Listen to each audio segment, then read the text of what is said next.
To more garments. There's something I did not show you last time.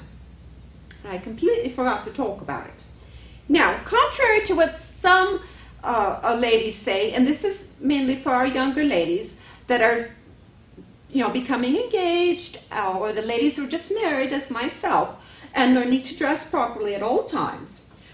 We don't have a bustle, so to say, any longer in this last 8 years or so. But what we do have is called a bustle and hip form. Yes, they're still using that word. And this goes behind yourself. And I'm going to stand up a bit here and show you. And that will go behind. And it helps to fill out your skirt in the back. And it helps to add to the S-bend silhouette, as I had told you about, that your corset helps to create, as well as your proper undergarments. Now, there are two kinds, and the best manufacturers, from what I'm finding out, is the Scott Company is making a wonderful bustle and hip form that even brings it around onto your hips. It fills everything out perfectly. And this is one of them, and they also have the grommets, the vents, that helps the air get through, especially on a warm day, and you have all those garments on. Remember to have your cotton on. And here is the Queen. This is by the Queen Company, and some of these are stuffed with horsehair, some are stuffed with straw. This one's a bit stiffer. This one is more suitable to evening, a lot more stiffer, and it would help bustle out or help form out your hips for your evening gown. So again, these are your bustle and hip forms. They're very thin, as you can see, and I'm showing you sideways. They're very thin, but it's enough to give you that S-bend silhouette that you really cannot create without these. And let's not forget, do you remember the garter belts that we had spoken about last time? The one that you put it on and it holds in, ladies, your abdomen and pushes yourself into that S-bend. It pulls the garters down to your stockings so everything's in place in front, so you have the straight front. And then the belt comes around to aid your back and help in the S-bend silhouette. So don't forget that garter belt. Even if you have garters on your corset, I suggest using the black garter belt, and sometimes they come in pink as well. That's wonderful. So, on to more things here. Now, for your corsets, I brought with me so many of my gifts that I received for the wedding, and of course the honeymoon. Now, these are silk corset laces. Once again, just like these here, it's quite feminine, and they match my stockings. They're peach pink, and they're a woven silk, and that's perfect for your evening corsets, and of course for your wedding corset, and which you would wear on your honeymoon. Now, for the rest of the time and day wear, I suggest the cotton twill laces. They're a bit stronger, and they will stand up to your corsets that you wear every day, in and out throughout the day. Not quite as delicate as your evening corset. Usually your evening corsets are so much more prettier with the brocades, and of course these would be more becoming for that.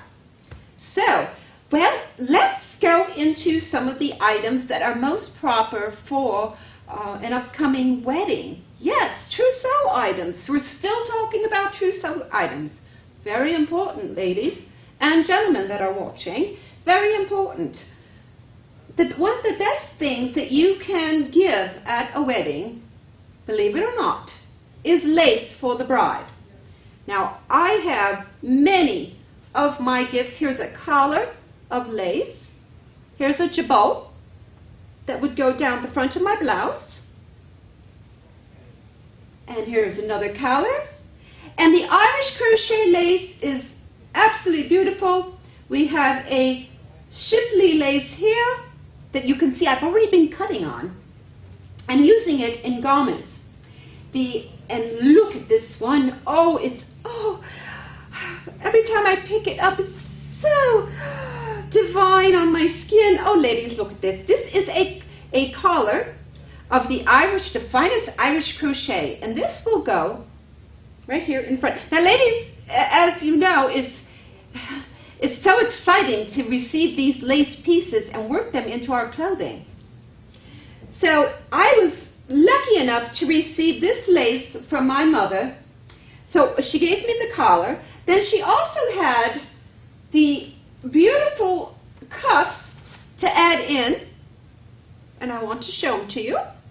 And you will use these on and off throughout your wedding, and for different garments. You could take them and put them back on. As you all know, we love to sew, and especially now that we all seem to have a sewing machine, it makes it a lot easier.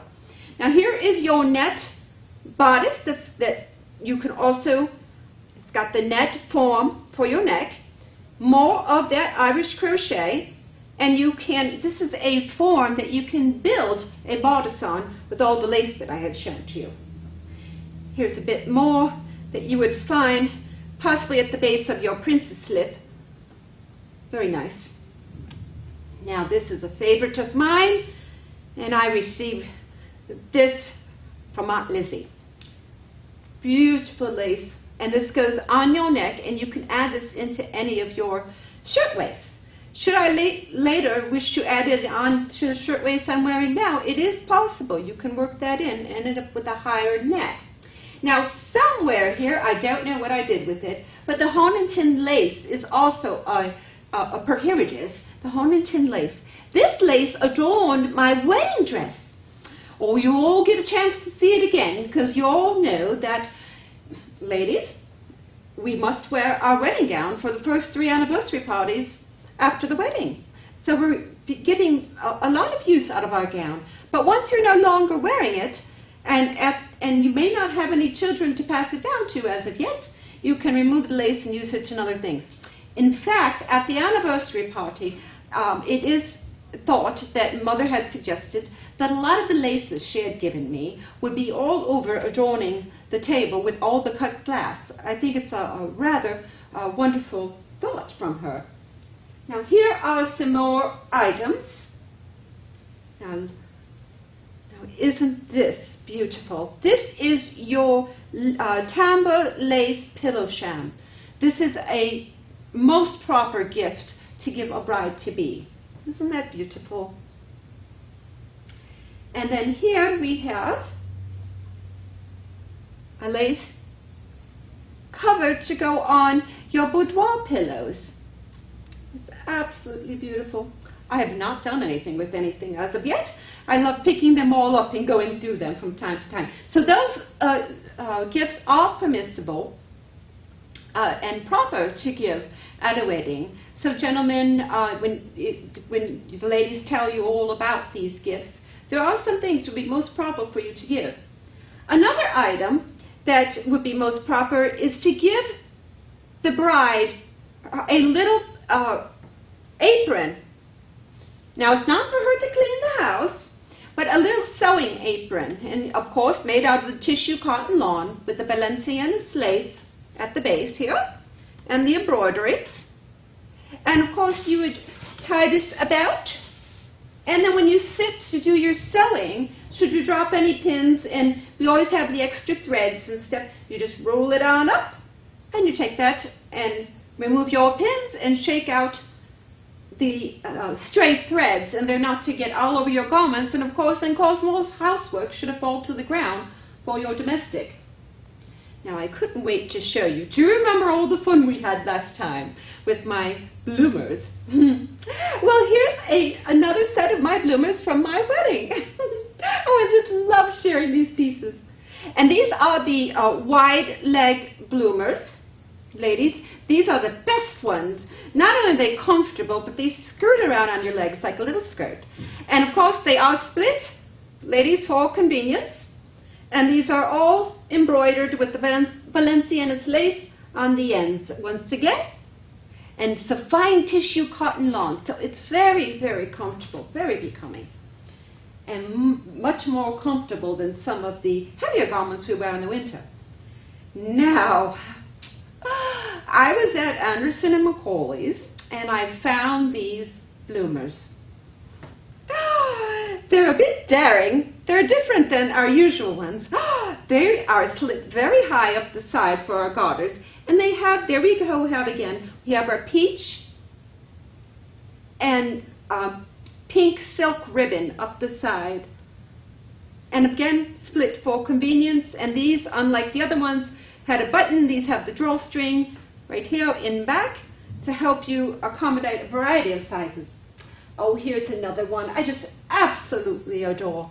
And this is your, you remember last time I showed you my wedding combination bloomer that was all lace? This is a little bit more practical, because when you're wearing the lace all the time, you really might want to reconsider that. The lace boughs tend to come apart and break, because lace is very delicate compared to our cotton lawn. So this is a bit more practical garment. And this one has your wide leg once again, and it's split for convenience, but the majority of it is cotton lawn, which is a lot more comfortable, especially for daytime wear. Now you notice here, I had Miss Doyle put on my mannequin. This is a wedding chemise. Yes. As you can see, this is another camisole. Well, it's a camisole skirt combination. And so you have your camisole and your skirt there. Underneath will be your bloomers. And look at all that lace. Isn't that wonderful? And again, you have a lot of cotton lawn, and there's your peach silk ribbon. Now let's move on. I have so many pieces here. Oh, I must show to you. This is my favorite one. And oh, forgive me. On our wedding, I accidentally ripped my garment with my garter. So I'm so sorry. I have not had time to repair it before we had our wonderful tea, but I had to show you this garment. It's completely all silk. Yes, this is the garment you would wear under your wedding gown. Full silk, and it's got the wide leg. Show it to you this way. Now this one is something you don't normally see, because usually you have to wear a chemise over the bloomers to close everything in the back. This one, where you have your bloomers in front and your camisole in the back, this one has a skirt piece over the back, so you can see, and that helps give you a bit more coverage. Should of course, our wedding gowns are white.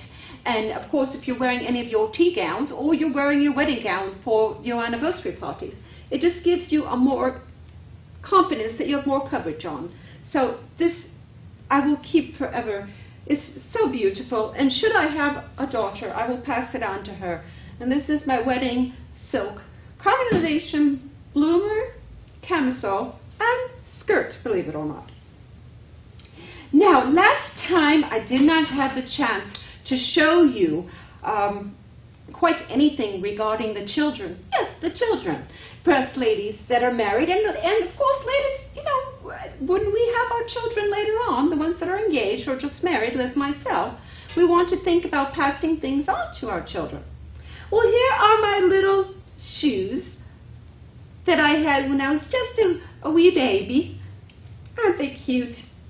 I'm just going to have to do a few things. I'm missing one button that I do have put away in my jewelry box, and I will have Miss Doyle help me with that, and I will put them away should I have a child in future. that I'm hoping, and she or he will wear these shoes. Now, when you are responding to a tea, as today, as many of you did, or you are responding to a wedding, when you are coming to pay call, whether it be a dinner party, a wedding, or you're courting a lady, you want to bring the proper calling card. Now, I took all my favorite calling cards I've had ever since I was a young lady, and I put them here on some paper. And I have beautiful cards here from both the ladies and gentlemen. Yes. There's an Edward Briggs here, a Willis. In fact, everything here is all the gentlemen, and then I have the ladies here. Oh, there's another gentleman here. And there's a Mr. James Lester on here. Yes. Oh, these are just beautiful. But these are proper cards to bring or leave for a dinner party, for a wedding, and for when you're courting someone. Now, ladies that can afford a much more elaborate calling card, here's a friend of mine. She puts her photograph in the corner there. Can you imagine? I don't think Tommy would be all right with me spending that kind of money with every calling card and putting my picture in there. But there she is on her calling card. Now, ladies, I want to give you a bit of advice. For anyone coming to my anniversary party or any upcoming social where may possibly be a dance or a couple dances, ladies, all your calling cards will be laid out on the table before you attend. Now, usually, they will all be laid out on the table. So, ladies, when you arrive at your social or at my anniversary party, ladies, do not grab your calling cards immediately. They are laid out with your names on them, and leave them be, because the gentlemen are going to go through all the dance cards. They are called dance cards. Did I call that a calling card? Dance card. And they're going to sign where they would like to dance with you and which song. So leave these out on the table so they have plenty of time to fill up your dance card. And then once you have it, you can pick it up, and then we have just like the sachet, you have a bit of a string, and you can hold it right off your wrist to keep with you while you're dancing. And then when you're finished, ladies, oh, what a wonderful time you look, and then you see who your next dance partner is. Wonderful, absolutely wonderful. Well, I must say, I need to show you the clothes I have for the children. Now look at this little gown.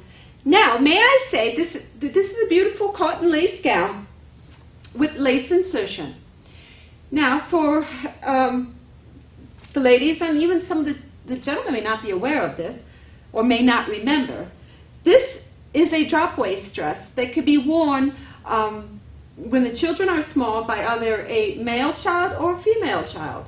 Yes, we are still, it's still proper to take the proper photographs of your child, be it male or female, in the dress until a few years of age. It is possible to do that. All right? So both for males and females, you have your drop waist dress, and you have the lace insertion, the Valenciennes lace on the ends, and all your embroidery. It's a beautiful piece. And then, of course, when you have your children, you have your christening gowns. Now, I have several here that both my mother and Aunt Lizzie have shared with me. Now, this one is from Mother Barbour when I was a wee girl, just a baby.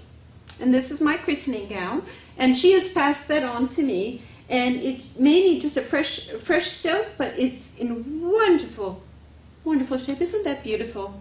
And you have all the embroidery down the front of the gown. And then, of course, on the flounce, you have two bars of the net lace. Just beautiful.